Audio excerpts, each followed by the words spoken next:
So hello, what's up mga idol? Welcome ulit sa panibagong video. Mag-unbox tayo ng nostalgia ngayon na isang smartphone na kinalakihan ko, which is a Nokia 3210. Ito na ang modern design ngayon na Nokia. Maganda kaya ito? Tara, pag-usapan natin.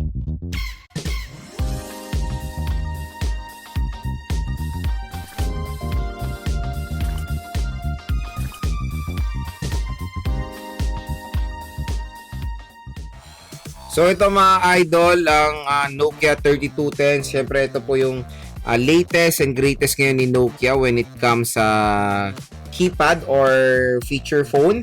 And siyempre ang 3210, alam nyo naman na very popular dito sa Philippines. Dati may 3210 ako, pangarap ko lang yan dati. Ngayon, biruin mo, ganito na lang siya, pero mahal, ano pa rin siya, ang presyo nito is 4,000 pesos, almost 4,000 pesos. So this is a feature phone, pero marami na siyang mga pwede magawa at yung battery nito can last up to days. Again, kung interested kayo bumili nitong Nokia, top mo yung video, may shopping button dito. Mura at bagsak presyo nyo na mo itong 3210. At syempre, meron pang naghihintay sa inyong additional special discount voucher upon checkout dito sa Nokia 3210. So, kung namimiss nyo lang yung nostalgia ng Nokia, ito, perfect na perfect din. Or feature phone or secondary smartphone, pwede rin siya. For example, pag nasa alam mo yung pag naglalakad kayo, yun ang gamitin yung touchscreen nyo. Ito, solid keypad pa siya. Pwede pa mga idol. So, ayan. Open na natin si Nokia 3210 pala, sorry. So, yung isa pang naging sikat dito sa atin sa Pinas is yung Nokia 3310.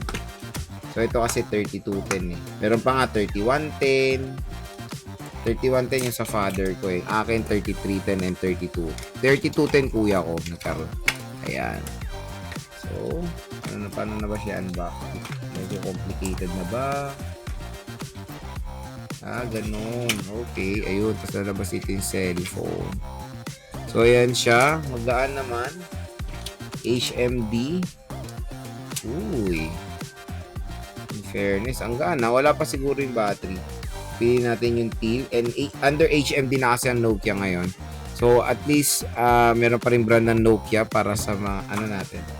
Alam mo yun, parang throwback na throwback. Dito, yung inclusions natin, marami tayong ganap dito. Like yung charger.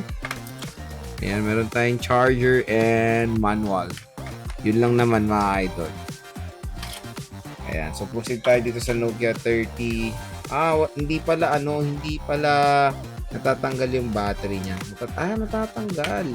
So, yung battery pala niya nandito sa box pa. So, let's check natin yung battery. So, dito sa isang side, yung battery. Ito yung battery. Ito yung charger niya, Type-C. Ayan. So, yung battery nito is 1,450 mAh. Biro mo for a feature smartphone, malaki po yung battery na yan. Okay. And mic, naman siya, nano SIM naman na. And may camera, in fairness. Gaan. Kahit may battery, magana. So, open natin. Si Nokia 3210. Ayan, HMD, makers of Nokia phone. So, setup ko muna ito mga idol. Balik ako. So, ayan, mga bilisang setup lang sa Nokia 3210. Ayan siya. Laki naman ng display. So, very basic of course. Call logs, contacts, gallery. So, we can take some photos. Siyempre, expect nyo the camera quality is not that. Uy, in fairness for the camera quality, malinaw din ha. Uy, malinaw din. Akala ko crappy yung quality niya, pero in fairness, malinaw din, oo. Panis, malinaw din pala camera nito. In fairness ha. Sa tama yung lighting. Oh, malinaw. Malinaw din, panis. Maganda rin pa rin camera niya. And we can take some video as well. So we have your messages, camera. Oh, syempre the very popular snake. Syempre mas na siya. 3D na yung snake ngayon. Ayan, we have your snake. A video. So pwede kayo maglagay ng videos. Internet. So syempre you can check for the internet connection. Files. So, the phone memory is up to 11 MB. And I think expandable ang storage na ito naman. Huawei calculator, calendar. Uy, meron siyang flashlight. We have your flashlight. Yung flash niya, ginagawang flashlight. Counters, recorder. So, meron tayong games like Racing Attack. Pwede nyo bilhin or you can play the free trial. Oh, namiss ko to. Alam ko tong larong to eh. Nalalaro ko to sa Nokia ko dati. Ngayon, bibilin mo na siya. Hindi na siya talagang libre. Ito kasi is free trial. Okay, so pwede natin i-resume. Ayan, blackjack. Ayan, marami tayong games dito mga idol. So, pag binili nyo, I think, magkano siya? Wala pang price. So, try natin mag-text. Ito yung dati mga no-look pa eh. Ayoko yung may ganyan eh. Tanggalin natin yung dito yun na Ayan, ABC. Tunog at pwede nyo tanggalin yung tunog niyan. Low. Uy, nakakamiss Dati no look pa yan. Lalo na pag may teacher tas may ka-textmate ka.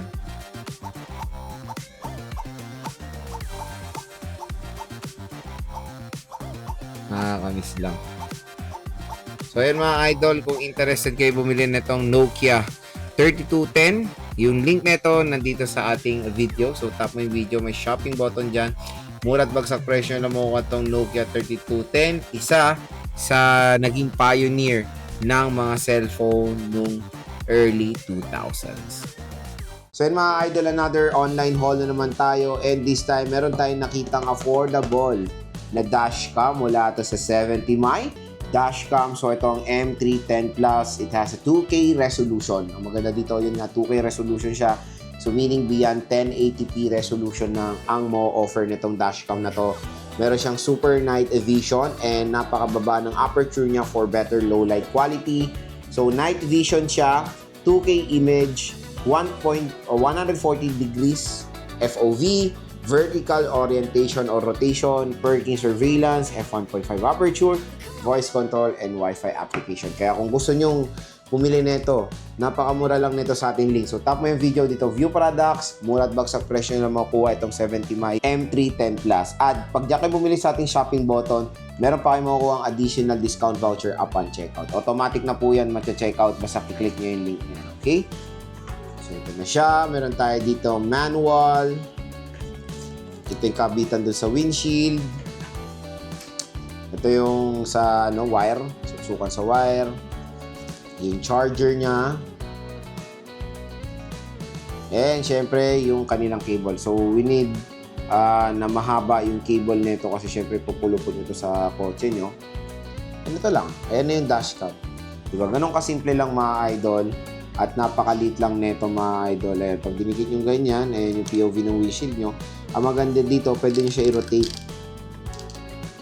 Para ang POV naman sa loob ng kotse nyo. So for example, meron na kayong dashcam. So kung gusto nyo lang ng POV sa kotse, sa harap, ito maganda kasi pwede rin siyang gamitin sa windshield. Nandito yung microphone natin. Ayan yung kanyang camera lens, power button, another microphone, and sa gilid, nandito yung lagayan ng memory card at USB Type-C. Kaya kung interested kayo dito mga idol, napakagandang quality na dashcam mula sa 70mi. Again, i-click nyo na yung link nito dahil ang pinakamaganda dito sa dashcam na to is 2K resolution na po ang mo-offer niya. Napakadaming pwedeng gawin and syempre ito na rin yung pinaka-importante na tool sa ating kotse, ang dashcam. And maraming naghahanap na affordable dashcam. Ito na ang maganda dito. Below 2,000 pesos lang meron ka ng dashcam na meron mataas sa resolution na mo-offer. So kung interested kayo dito, click nyo na yung shopping button dito sa ating video para makuha nyo ng bagsak presyo.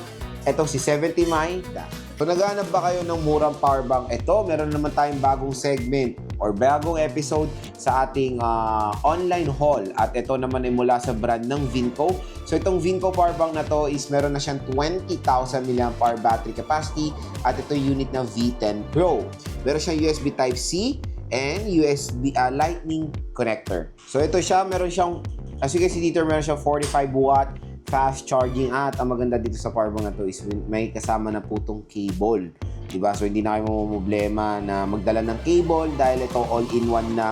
Dadalhin nyo na lang yung power bank nyo, pwede na kayo mag-charge. Fast charging siya with LED indicator for the battery percentage and of course, extra large battery capacity. So, open na natin si Vinco V10 Pro.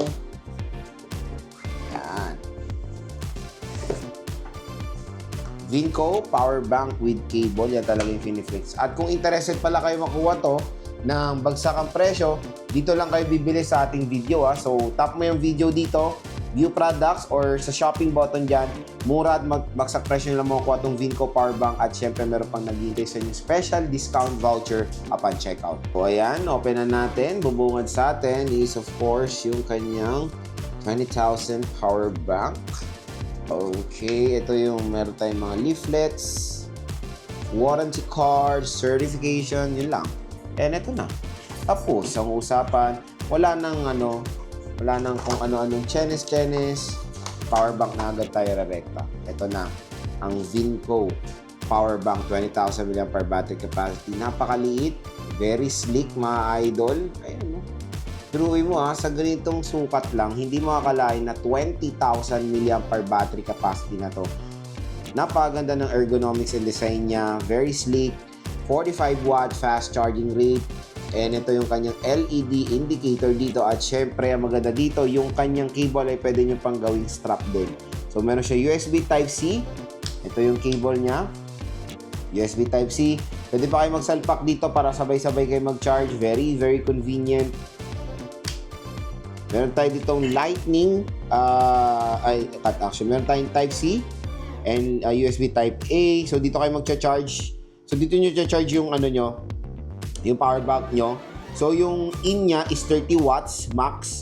So, pwede tayo mag-charge dito ng 30 watts. Up to 30 watts siya nagcha-charge. Tapos, yung pwede nyo bigay na output is up to 45 watts. Napakabilis. Dito, kung gusto nyo ng mas mabilis sa fast charging, dito kayo sasalpak sa USB Type-C na to, mas mabilis at meron tayong Type-A dito. Ang out nito is 22.5 watt fast charging din. So, ang maganda pa is meron pa siyang cable for the lightning port. Di ba? So, pwede nyo pagsabayin. Ayan, no? Up to 4 devices ang pwede nyo i-charge dito, mga idol. Ayan, no? 1, 2, 3, 4. Ganyan ka-convenient, ganyan ka-solid mag-charge dito sa Vinco powerbank na to. Napakaliit, pero ang dami nyo matcha-charge na device at ang tagal pa ng battery capacity niya. So, charge natin yung ating iPhone. Ayan, charging. At syempre, fast charging pa siya. Kaya kung interested kayo bumili na itong Vinco powerbank na to, huwag na kayo magdalawang isip pa, bumili na kayo dito sa ating product link. Very interesting, napaka-cute at paniguradong high quality na power bank para sa inyo. Kaya again mga idol, dito na kayo bumili sa ating shopping button, dito sa ating video dahil meron pa kayo makukuha additional discount voucher upon checkout.